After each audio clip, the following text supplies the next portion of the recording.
reprogramming your mind for success. Yes, that's what I'm talking about today. As I wrote that down, I thought, that's basically, I'm going to want to talk about this all the time. How am I going to keep coming up with content to say the same thing? Because this is everything. Hello, I'm Olivia de Sousa. I'm a multi-passionate entrepreneur. I'm a content and podcast expert. I support visionary entrepreneurs and leaders passionate about living with purpose. Join me as we explore podcasting, life, business, and authenticity. Subscribe for meaningful conversations with a business buddy who gets what it's like. Welcome to Magnetic Pod. I'm stepping in the next little me. I'm here to be everything I can be, like a snake. Today, I'm going to share where I'm at, what's helped me recently, what I do at the moment. I'm sure that will always evolve, so I will have more things to share, but let's get into it. Okay, so following on from my previous podcast, one of the things that I've find helps with mindset. Well, do I need to backtrack? Do I need to say that it matters? Surely if you're listening to this, you will agree. Your mindset affects your actions, and it just is, it's about the subconscious mind and getting that to get on board with you. So if your subconscious mind believes that you are going to be successful, or believes that you're not going to be successful, or believes that you're a failure and that you suck and that you always lose, whatever you believe is going to be true in your experience. So, and I think we already know that. I think that's established, right? So the question is, if the thoughts in your head, and if you're your own worst enemy, and if you find yourself talking to yourself in a way that you would never talk to a friend, then the question is, how do you change the habit? As Joe Dispenza said in a book, I think the title of his book is Changing the Habit of Being You, or something along those lines. How do you change the habit of being you if being you at this point, at least in the way that you talk to yourself, ain't great? And I think it's to do with repetition and we lay down like these neural pathways in our brains by having certain thoughts all the time. All the things that we do all the time, we strengthen by doing them all the time. So I think the same applies here. And I think there's more to it than neural pathways. I think there's other dimensions to it. But if we just talk about the physical side of things, that's what we want to do. We want to rewire the brain. And so here's what's worked for me. Firstly, as I mentioned in my previous episode, I had a bit of a breakthrough when I went to a psychic. I can't believe I care. We're not supposed to care what anyone thinks, but I'm aware when I say stuff that there'll be some people that turn off because it's not their thing, whatever. Okay. And there's been times where I have wondered, or there's been times in my life where I've distinctly not wanted to go and see a psychic because I don't want them to mess with my head and I don't want to trust their judgment over mine. But I felt this time it felt good. And she just described me in a way that helped to hear it come from someone outside of myself and hear that perspective and make me realize why I was feeling stuck and why I was going down the rabbit hole of getting stuck in a problem rather than being able to see like a bird's eye view of it and see the whole picture and not be in the problem. And I had a breakthrough with that. So I'm saying this to say the first point is get help from someone. It may or may not be a psychic if that's your thing, but a mentor or someone who can give you a perspective outside of yourself, a friend, someone who you know is that trusted friend that you can talk to. Get outside your own head. Then apart from that, the other thing that I feel has been helpful for me is going, okay, I want to keep this going. So part of what helped is I had a recording of that session. So I played that on repeat. And then I thought, okay, well, if what I'm wanting to do is reprogram the mind, then it's about repetition. And I started listening to a couple of audiobooks and then I would listen to them on repeat. So one of them was I wrote it down. Where is it? The Magic of Believing by Claude Bristol. And they played that on repeat, and that is a lot about it. He goes through how things have happened in history, and it's to do with believing. And he talks about even it can be positive or negative, and it can be used. It's a potent power that can be used for good or evil. And he talks about Hitler, for example, and how everywhere you turned back in those times, the message that Hitler wanted to get people to be indoctrinated with was everywhere, was all around, where it was everywhere you looked. There was signs, it was in the newspapers, on the radio, I guess. Was it radio in those days? I don't know. But anyway, it was everywhere. So the point was repetition. And so it can be used for positive or negative. And I think a lot of the people in my realm are all about, positive, high vibration stuff, and think of it in those terms. And that is what I think is best for everybody, including the person who wants to gain, for their own selfish, reasons. It's fine to want to gain, but if you do it from a place of what's best for everyone, it's only going to backfire if you're negative. Like, I look at someone like Trump, who, okay, I can't believe some people support him. I can't believe some people, anyway, actually support him, but I don't. But I think he does have that mind power. I've heard him say, I always win, I always win, I always win, I win everything. And I think that's why he's gotten as far as he has, is because he has that strong belief. But I think he's in the negative, quite frankly. I think there's so much evidence of so many things he's corrupt for. I can't believe anyone supports him. Okay, but that is to say, it's the power of the mind. But let's go back to using it in the positive. The other book, and The Magic of Believing, is mostly positive. So I'm sorry I've pulled out negative examples. Definitely go listen to it. It's a positive book, so it's definitely worth listening to. The other one that I listened to on repeat is by Florence Scovel Shinn. And these are both people from the early 1900s, I think. Go Google it. I can't remember, but these are books that are out of copyright now. And Florence had several books, but probably her most famous one is The Game of Life and How to Play It. And I've listened to all her books, and I listened to them on repeat. And then I listened to them until my points on Spotify ran out.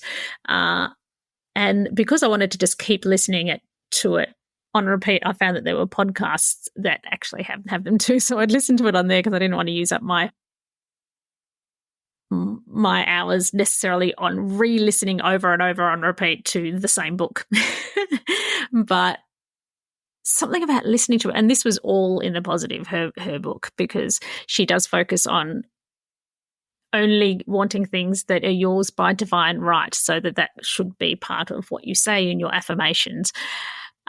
Because otherwise, if you do get what you ask for, if it's not yours by divine right, careful what you wish for. In other words, it will backfire. It's not for the greatest good.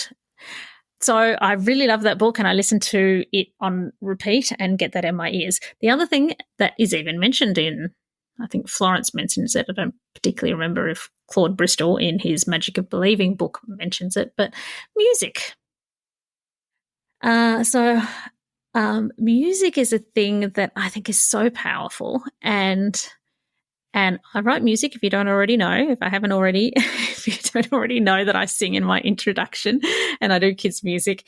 And the theme that I keep coming back to, and I guess it's because of my heart and what's in my mind and my thoughts and my beliefs, comes out in my music, right? So, or perhaps, it's just what's meant to be and what's meant to come through.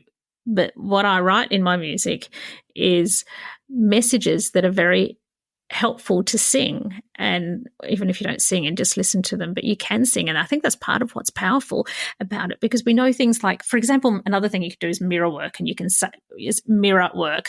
I said that very fast, so I repeated myself, but you could look at yourself in the mirror and say the things that you want to believe about yourself, and you can do these actions and put your whole body into it, and so that everything is integrating. But that's why I'm going back to music, is because with music, you do that naturally, and you do it with this sense of fun or this sense of power, or whatever the vibe is that feels right for the thing that you're after can be incorporated into the music itself. So I have a song called Next Level Me. I'm stepping in a next level me. I'm here to be everything I can be. Basically, if you listen to that and if you get to know the words and sing along, and it's on Spotify and you can click on something that gives you the lyrics, you can feel that. Like I've heard people say that they listen to it when they want to get into that vibration. They listen, like someone was telling me that they listen to it every day. So I listen to my own music. And why wouldn't I? Hey. So, you could check that out. I've also got another song called Money, Money, Money. And I realized, that is such a good vibration to feel when money is like breathing. I can't remember her name, but I saw one of these positive mentor type self-help gurus talking about money, and she used this analogy of getting someone to breathe out all of their, breathe everything out. Just do one long breath, breathe out, and then give all of your air away, and then hold it, and hold it, and hold it, and hold it for a long time. You get the picture. And then she said, okay, now when the person was allowed to breathe again, she said, okay, now do this. Breathe in all the air that you can. Breathe it in, breathe it in, breathe it in, breathe it in, and hold, hold, hold, hold, hold, and hold it. And hold it. And hold it. You get the picture.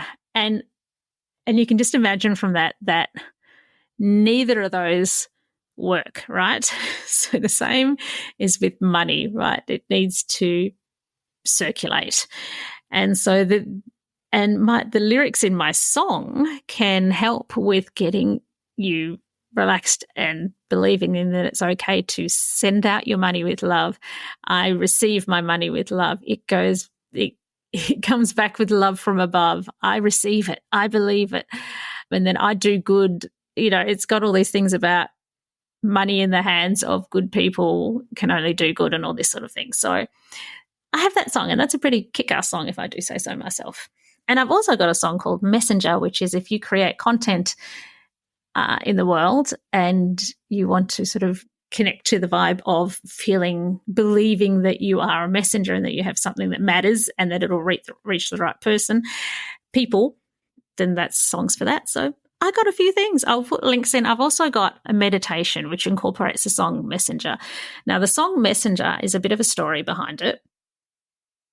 I sang that without any lyrics at first. I was just singing, oh, hey, oh, hey. And I just kept feeling, I was in this zone where I was just feeling the music, and I was with my son at the time and he was asleep.